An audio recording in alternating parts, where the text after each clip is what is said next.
La chef du gouvernement danois, Mette Frederiksen, a justifié, mercredi, sa gestion de la crise du Covid-19, et assuré collaborer avec la commission d'enquête lancée par le Parlement au printemps, à propos de l'abattage massif des visons.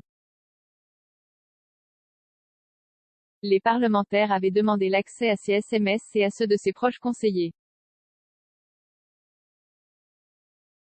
Mais la première ministre du Danemark a déclaré qu'il n'existait plus, car les réglages de son téléphone les supprimaient automatiquement après 30 jours, pour des raisons de sécurité.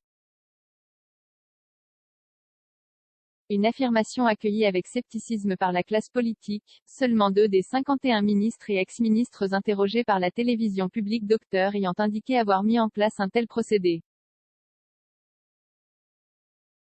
Je ne peux pas dire quand la fonction de suppression a été activée mais au plus tard pendant l'été 2020, a affirmé Mette Frederiksen, lors d'une conférence de presse mercredi soir. Ça s'est passé avant l'abattage des visons et avant le lancement de la commission.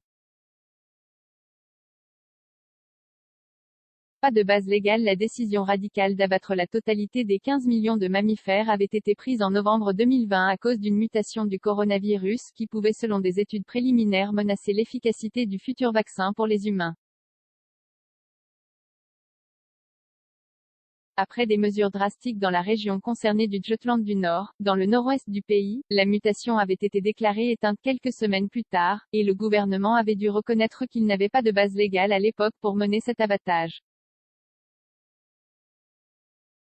Il avait ensuite fait adopter une nouvelle législation, qui va être prolongée, bannissant l'élevage de visons pour 1 an. L'abattage est une décision que je maintiens et c'est une décision qui a été prise sur la base d'une évaluation très sérieuse des risques, a assuré Mette Frederiksen. Attendu pour témoigner mardi, le ministère de la Justice a annoncé avoir demandé à la police de l'aider à récupérer les messages SMS susceptibles d'intéresser la commission, selon un communiqué obtenu par l'AFP, qui précise qu'une réponse des techniciens sur la reconstitution des messages sera connue la semaine prochaine. Je trouve dommage que les SMS aient été supprimés, mais j'espère qu'ils pourront être restaurés, a dit la chef du gouvernement. Mette Frederiksen doit témoigner le 9 décembre devant la commission d'enquête qui doit rendre ses conclusions en avril 2022.